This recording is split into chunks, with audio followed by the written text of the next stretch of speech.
This past weekend at Road America, one of the events that is looked forward to by the entire motorsports community is the IMSA State of the Series address by the IMSA president. Well, of course, that is now John Doonan, and on cue, he delivered said State of the Union and State of the Series address at Road America, and we're very, very fortunate to have him join us here to discuss that. Lots of neat things coming out of it, John. But first of all, let's talk about one of the big parts of the announcement, a return to Indy. That in and of itself is big, isn't it? It is, Greg. It's wonderful to be back on Full Throttle with you and the team. Thank you. Friday night at Road America was really special for us. Of course, the schedule was a critical part of that as everyone waits on the edge of their seat to find out what venues and what dates we'll be participating in and at next year. Sustainability was a big message, and of course, continuing to be the place for our partners to do business. But you're right, a return to the Indianapolis Motor Speedway for endurance sports car racing, a 4-hour daylight into darkness IMSA Michelin Pilot Challenge race, and then a standard 2-hour, 40-minute IMSA WeatherTech Sports Car Championship race on NBC Network on Sunday, September 17th. So a lot of traditional visits. Of course, the 4 endurance races, the Rolex 24 at Daytona, the Mobil 1 12 Hours of Sebring presented by Advanced Auto Parts, the Salem 6-hour at the Glen, and of course, Motul Petit Le Mans. But that return to Indy, a lead up to our championship weekend at Michelin Raceway Road Atlanta, is going to be a really nice new opportunity for our partners and definitely for fans. Doug Bowles and the team are going to allow camping in the infield for the very first time. So we're really excited about that. I think it's been since 2014 since IMSA has run at Indy. I happened to be there working that event, and it was massive. It was mega to be able to combine IMSA and Indy. The interesting thing to me is it's an 11-race total schedule for the WeatherTech Championship. 9 of those are going to feature the new GTP category. That is going to be phenomenal. We've seen so much investment, testing, and the like for that program. We're on the cusp, I think, of something very, very special here for IMSA, aren't we?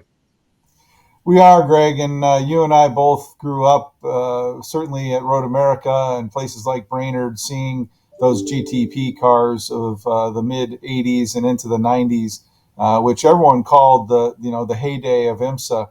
We're doing a little bit of Back to the Future, but the words golden era have been used. The words mega and epic, the words beautiful have been used to describe the race cars that we've seen out testing so far from Acura and Cadillac and Porsche and our friends at BMW. And then, of course, can't wait to see what Lamborghini is going to do. But we are on the verge of something special in the top category. We took a leadership position on GT racing with GTD Pro and GTD. We're enhancing the Bob Aitkin Bronze Cup into a championship next year for bronze drivers. So you add the single make championships to that. And if you haven't bought your tickets for an IMSA event in 2023, you better do it fast. It's going to be a really, really special season for us as we launch so many new cars and also some new initiatives. And that Bob Aitkin Championship now, the winner of that still gets that automatic invite to Le Mans for the following season, do they not? They do. A really special part of our strategic alliance with the ACO provides that to the Bob Aitkin Bronze Cup winner. We also still have the Jim Truman Award, which does the same for the LMP2 Bronze Champion. And we actually get a third entry to be named later, as they say, but we're very excited about the convergence of regulations and the continued relationship we have with Pierre Fillon and Frederic Lequin from the World Endurance Championship. And we're hearing talk about a possible IMSA presence at the new NASCAR Chicago event. It looks like there's a feel here that IMSA is expanding, looking at more major markets. What's driving that? What's the impetus for that happening right now? Well, you hit on a chord from the state of the sport, Greg. We want to continue to be the place for partners to do business. We have 18 auto manufacturer partners, as you know. the most out of any sanctioning body in the world. Even if you combined a bunch of the major ones, nobody can add up to 18. So we're proud of that. And those partners, they help us determine the markets that are most marketable for them, places they want to activate with consumer displays or in-market promotions, maybe engaging their dealer bodies. We also talk with our stakeholders, our race teams, of course, about the places that mean the most to them and their corporate partners. So we're really trying to do what we believe is best for the sport, and also what is best for our partners to be able to do business. We want IMSA to be the place to do business. We want to remain cost effective. We want to remain proper entertainment for the auto industry and related brands and products. So basically, it sounds like stability, but with growth and expansion when it suits the sport itself. Another big aspect, you talked about it right at the top, is the sustainability aspect of things. Obviously, the new GTP category, all the cars running with the spec hybrid system, but I understand some of your technical partners are also working on product to help that become even more efficient and effective. You mentioned the common hybrid system that Bosch, Williams, and X-Track are developing for all of the GTP cars. It'll be common among all of them. So that alone is going to reduce fuel usage because it will extend stint lengths. And then finally, our partners at Michelin have as one of the critical elements of their brand is their sustainability message. They are bringing a confidential tire for GTP, which will extend stint length, which will then in turn reduce tire usage. Frankly, a little known fact, Greg, nearly 30% of the existing Michelin tire that we use is made from sustainable raw materials. And as you may have seen, and your listeners have seen, they unveiled a 53% sustainable raw material tire at Le Mans in June. So we are working with Michelin to find a way to test that and find a series in the IMSA portfolio that we might be able to utilize that tire in. We're very excited about this. The EPA and the DOE and the SAE were with us at Road America. And you may recall several years ago, they, in collection with, or in cooperation with automakers, built out a set of green racing protocols. And we are looking to score all of the elements I just mentioned. And we hope to be at the highest levels of green racing perhaps ever seen based on those protocols. So more to come on that, but we're super excited about the messaging that is authentic and puts IMSA in rare air when it comes to sustainable racing.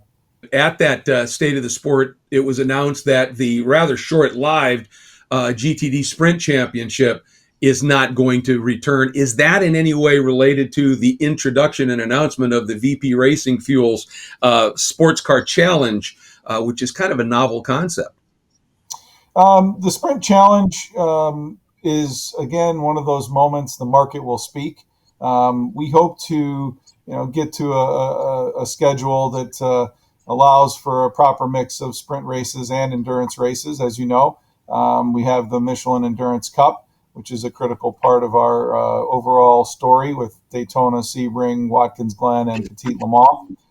But the market spoke relative to the Sprint Challenge, and so it does go away from the list of championships. But the VP Racing Sports Car Challenge is a really unique opportunity for us to give young talent, existing IMSA talent, the opportunity to race in a multi-class format with LMP3 cars that have run successfully in Prototype Challenge, and also GT4 cars, which, as you know, have been part of the GS category of Michelin Pilot. So you put LMP3 cars and GT4 cars out there, it's really going to give race teams, drivers, the opportunity to run in a multi-class format, to have prototypes and GT cars together, give people some racecraft as they perhaps aspire to move up to the WeatherTech Championship at some point.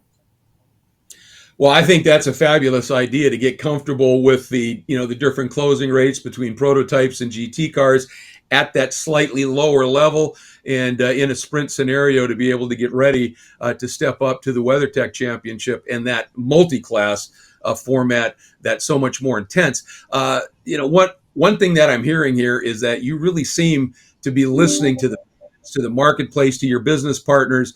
And that is, of course, a huge driver. One last question before we let you go. We're always interested in getting a little scoop here. Is there anything that you didn't mention in the state of the sport that might be in the pipeline that you could share with us, even if it's just conceptual at this point? Yeah, so I think if you were to ask me where I see us going, we're already heading down a path with esports. We launched an esports championship that will take place at the end of the season, right after Petit Le Mans. We'll be right back at Michelin Raceway Road Atlanta and an esports championship with professional sim racers.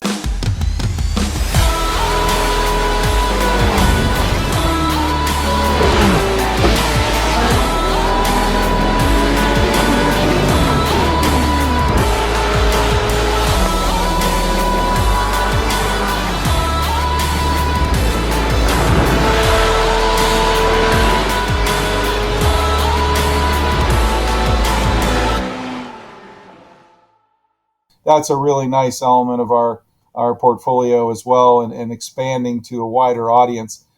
Finally, I'd love to see us in the STEM area be able to bring IMSA content to the next generation of learners, participants, and the like. So we're really, really proud of what we're doing, but we got to have an eye on the future, and the future for IMSA, certainly mine and my teammates' mine here in Daytona Beach, is very, very bright.